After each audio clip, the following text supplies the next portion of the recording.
Sebuah kisah mahakarya terbaik dari S.H. Mintarja yang sangat populer di masanya berlatar belakang kerajaan Singasari. Dengan bangga kami persembahkan kepada sahabat Permata TV tercinta semuanya dengan judul Kisah Pelangi di Langit Singasari. Pada kesempatan yang sangat baik ini, kita masuk pada episode yang ke-61. Selamat menikmati. Pada episode sebelumnya telah diceritakan, wajah kuda Sempana menjadi semakin membara mendengar jawaban Witantra itu. Ditatapnya mata Witantra seperti hendak ditembus sampai ke jantungnya untuk melihat siapakah orang yang telah berkhianat itu. Dalam kemarahan terdengar ia menggeram. "Kakang Witantra, sebutkan orang itu. Apakah akan dinamakan sayembara tanding? Apakah akan dinamakan apa saja? Aku tidak akan berkeberatan. Sekarang, besok atau kapan. Namun bagiku, lebih cepat lebih baik." "Baiklah Adi," sahut Witantra.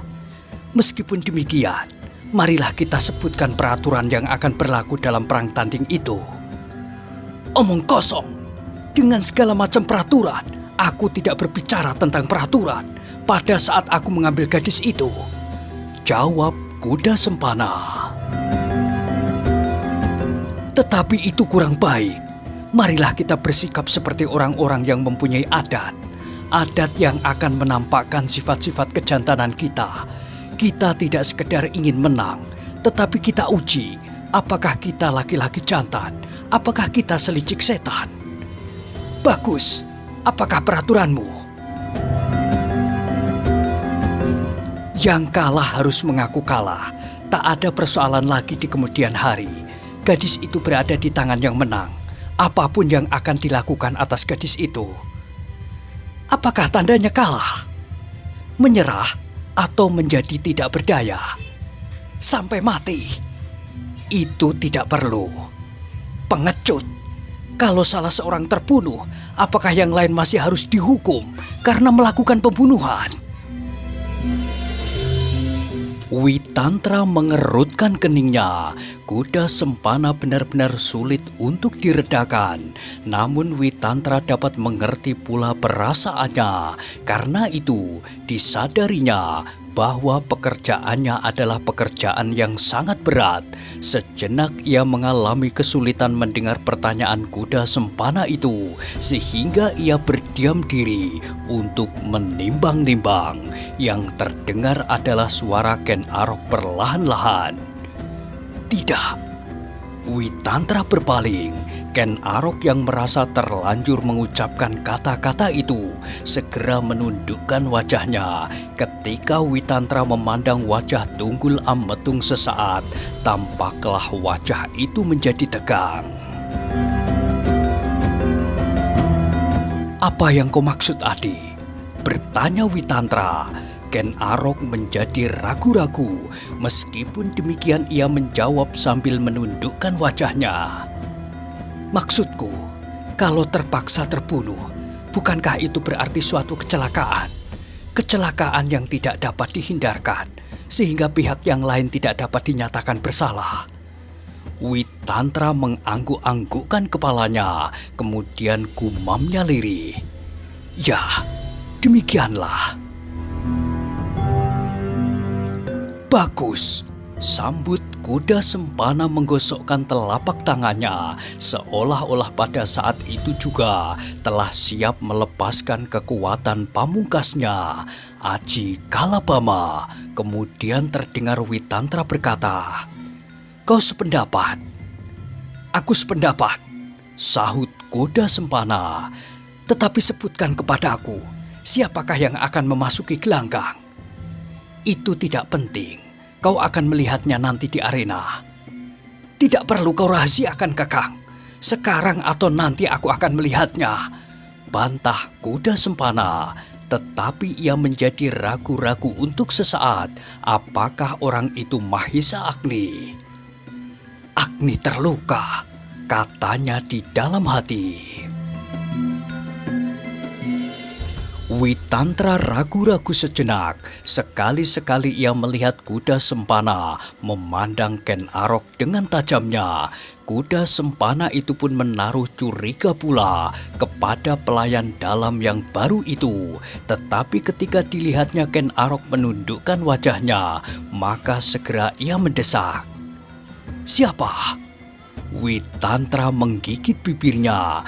Banyak persoalan yang mengganggu perasaannya saat itu, tetapi kemudian hatinya menjadi bulat. Gadis itu harus diselamatkan. Karena itu, maka kemudian ia menjawab perlahan-lahan. "Aku Adi." Kau! Teriak kuda sempana hampir tidak percaya. Matanya seolah-olah hampir meloncat dari kepalanya. Sesaat ia terpukau, namun kemudian ia tertawa. Tertawa aneh sekali. Di antara suara tertawanya ia berkata, Jadi kau yang telah beristri seperti yang kau katakan tadi, jatuh cinta kepada gadis Panawijen itu. Kalau demikian, maka aku benar-benar berbahagia. Gadis itu pasti gadis cantik sekali. Kalau tidak, maka tidak akan ia membuatmu gila, Kakang Witantra. Lalu maukah apakan istrimu yang tua itu? Kau buang atau kau madu? Witantra membiarkan kuda sempana mengumpat-umpat. Dibiarkannya anak muda itu melepaskan perasaan yang menghimpit dadanya dengan suara tertawanya yang menyakitkan hati itu. Tetapi ternyata Ken Aroklah yang tidak tahan mendengarnya, sehingga sekali-kali ia mengangkat dagunya. Tetapi sebelum ia berkata apa-apa, terdengar suara Tunggul Ametung menggelegar memenuhi ruangan itu. Agaknya Akuwutu Mapel itu pun menjadi muak mendengar kata-kata kuda sempana. "Tutup mulutmu, kuda sempana. Jangan terlalu sombong. Dengar, gadis itu sama sekali tidak untuk Witantra. Tetapi aku Tunggul Ametung yang akan mengambilnya. Tetapi aku tidak mau memaksakan kehendak ini dengan kekuasaan. Meskipun aku dapat melakukannya, Witantra akan berkelahi untukku. Tetapi kalau itu kau anggap tidak adil, maka ayo, pilihlah di antara kami. Aku sendiri atau Witantra yang akan maju ke arena. Aku sebagai Tunggul Ametung sama sekali tidak membawa kekuasaan Akuwutu Mapel untuk persoalan ini." Mulut kuda sempana segera terkatup rapat. Meskipun demikian hatinya bergelora dahsyat sekali. Ternyata Akuwutu Tunggul Ametunglah yang akan mengambil Ken Dedes. Benar-benar tidak diduganya. Sesaat ia menyesal bahwa ia telah memungkinkan Akuwu itu melihat wajah Ken Dedes. Namun kemudian ia menjadi tatak kembali. Aku tidak akan membawa kekuasaannya dalam persoalan ini, sehingga ia diberinya izin memilih lawan Tunggul Ametung atau Witantra yang akan mewakilinya. Untuk sesaat mulut orang-orang di ruangan itu tertutup rapat-rapat. Tak seorang pun yang segera mengucapkan kata-kata. Yang terdengar adalah nafas mereka bersahut-sahutan seakan-akan sedang berpacu. Kuda sempana yang dicekam oleh kedahsyatan gelora di dadanya duduk terpaku dengan tubuh gemetar. Sekejap dipandanginya wajah Tunggul Ametung yang tegang. Sejenak kemudian ia berpaling ke arah Witantra yang duduk terpekur. Sekali-sekali ditatapnya juga kepala Ken Arok yang tunduk. Namun Tunggul Ametung tidak menunjuknya menjadi salah seorang yang dapat dipilihnya untuk menjadi lawannya. Sesaat kuda sempana menimbang-nimbang apakah ia harus memilih Tunggul Ametung atau ia harus menunjuk Witantra. kuda Sempana pernah mendengar kesaktian mereka berdua.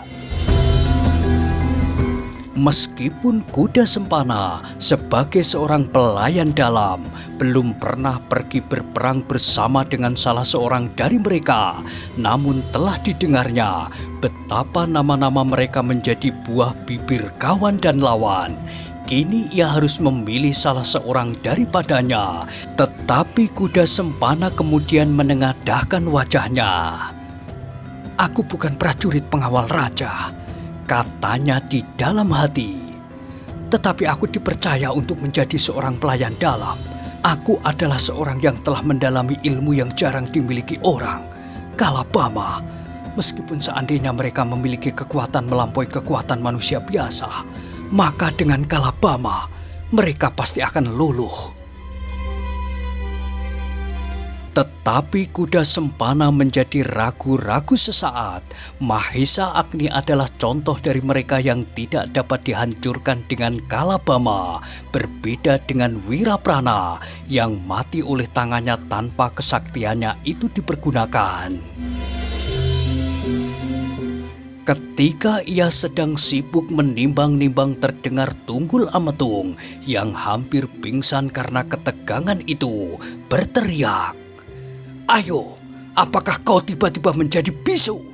Pilih di antara kami berdua, aku atau Witantra." Kuda Sempana menarik keningnya. Ia harus cepat-cepat memberikan keputusan yang pernah didengarnya. Tunggul Ametung adalah seorang yang sakti tiada taranya. Ia memiliki sebuah pusaka, sebuah tongkat, atau lebih mirip sebuah penggada yang berwarna kekuning-kuningan. Sebuah penggada dari besi baja kuning.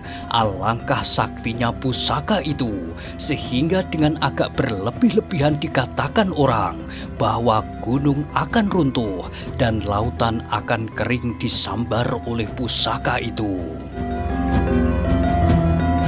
Kuda Sempana meraba kerisnya. Keris ini pun sakti bukan buatan. Dengan menunjukkan ujungnya tanpa menyentuhnya, maka hutan rimba akan terbakar dan bintang bulan akan runtuh ke bumi. Tetapi segera ia menjadi kecewa. Mahesa Agni mampu meruntuhkan keris itu dari tangannya. Mahesa Agni tidak terbakar seperti hutan rimba dan tidak runtuh seperti bulan bintang.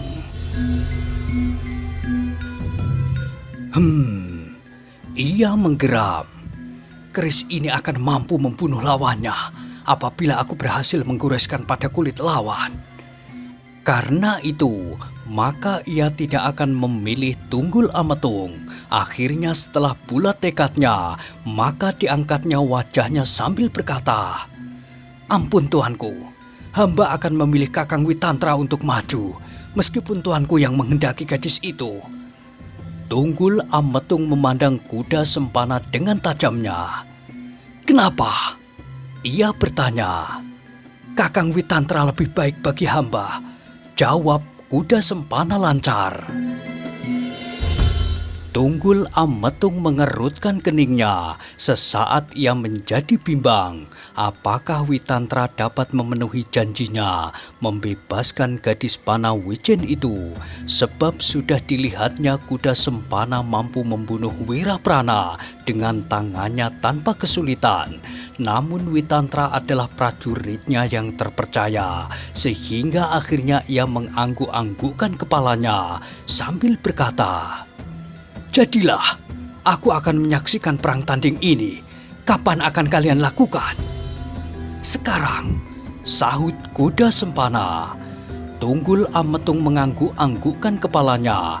Ia tahu benar perasaan yang sedang bergolak di dalam dada kuda Sempana.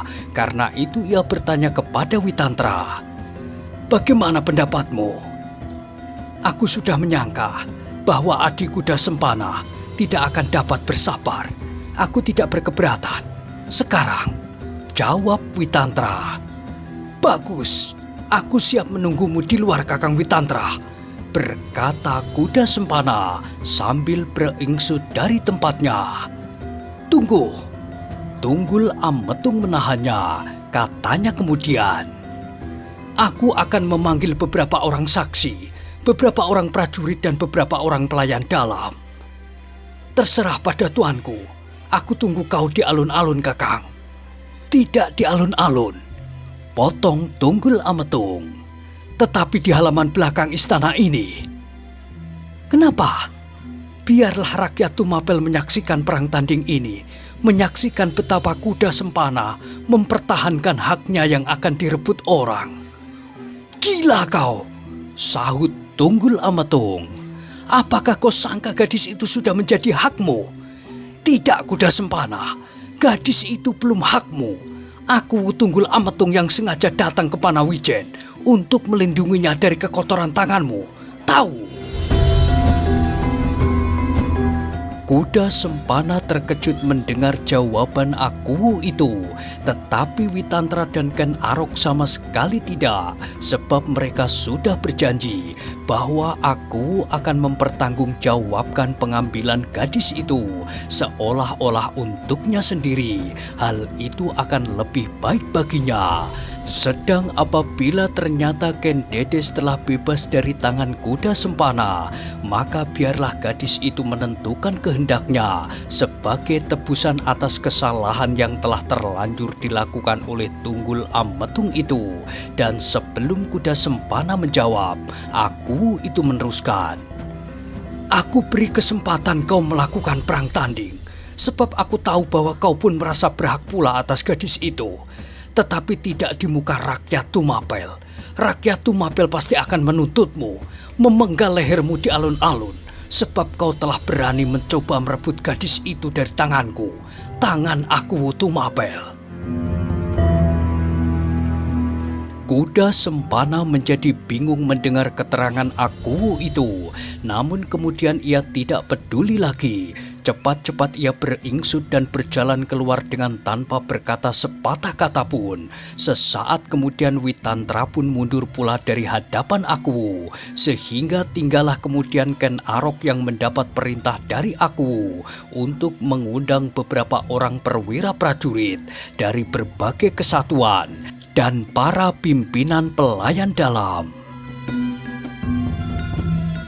Sepeninggal Ken Arok, maka Tunggul Ametung segera masuk ke dalam biliknya, mengenakan pakaian kebesarannya untuk menanti persiapan yang dibuat oleh Witantra di halaman belakang istana, sebuah arena kecil.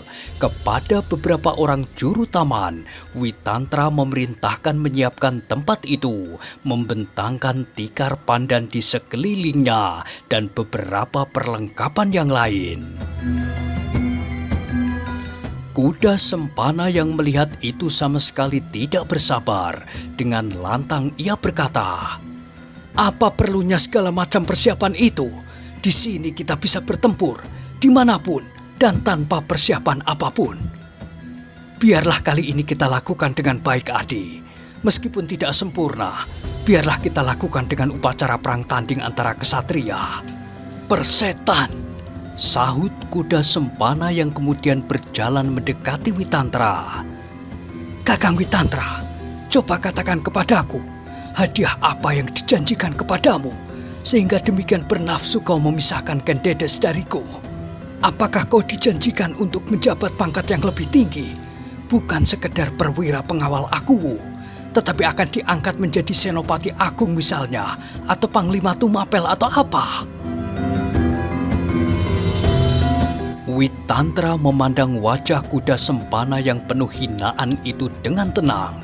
Sekali ia mengangguk-anggukkan kepala dan kemudian menjawab, "Aku tidak akan menerima hadiah apapun, Adi." "Omong kosong!" Kuda Sempana mencibirkan bibirnya. "Lalu apa pamrihmu? Perempuan itu sendiri." Witantra menggelengkan kepalanya, tetapi sebelum ia menjawab kuda Sempana telah mendahuluinya. "Atau kau sudah diganggu oleh penyakit saraf? Lihat, istana Tumapel gempar hanya karena seorang gadis. Aku ternyata curang. Ia mengantarkan aku dan merestui aku mengambil Ken Dedes, tetapi akhirnya Ia berkata bahwa ia melindungi gadis itu dari kekotoran tanganku. Apakah demikian nilai janji aku sekarang? Tetapi kau telah menipunya. Nah, apakah demikian nilai kemanusiaan sekarang? Omong kosong. Kembali kuda sempana mencibirkan bibirnya dan kembali ia berkata, seluruh isi istana sudah gila karena seorang gadis desa. Maka istana Tumapel menjadi gempar. Seorang perwira pengawal istana turun ke arena untuk merebut gadis desa itu. Witantra memandang kuda sempana dengan tajamnya. Kemudian perlahan-lahan ia berkata, kuda sempana, persoalan ini bagiku bukan sekedar persoalan seorang gadis, bukan sekedar soal perempuan itu, tetapi persoalan ini merupakan contoh dari persoalan yang jauh lebih besar, persoalan kemanusiaan, kebenaran, hak dan kewajiban. Oh, kuda sempana mengangkat wajahnya sambil menarik bibirnya ke sisi, matanya diredupkannya sambil berkata, Kakang Witantra ingin menjadi pahlawan. Mungkin, sahut Witantra sambil mengerutkan keningnya. Tetapi, pahlawan atau bukan pahlawan adalah kewajibanku untuk mencegah kelaliman. Gadis itu adalah perwujudan dari tindak sewenang-wenang itu. Kali ini seorang gadis, keluarganya, dan bahkan perasaan seluruh rakyat Panawijen. Namun gadis itu dapat berbentuk lain. Kalau kau telah berani merampas kebebasan seorang gadis untuk memenuhi keinginanmu, maka lain kali kau akan berbuat jauh lebih besar. Kalau kau memiliki kekuasaan, maka kau akan melakukannya melampaui apa yang kau lakukan sekarang. Mungkin kau akan merampas hak-hak yang jauh lebih berharga. Tidak hanya satu jiwa, tetapi beribu-ribu. Yang penting bukan gadis itu, gadis yang hanya satu gadis pedesaan. Tetapi yang penting adalah persoalannya. Kau merampas hak kemanusiaannya dan adalah kewajibanku untuk mencegahnya. Itulah, dan perkosaan yang kau lakukan dapat berupa perkosaan atas seorang gadis, tetapi juga dapat yang lain.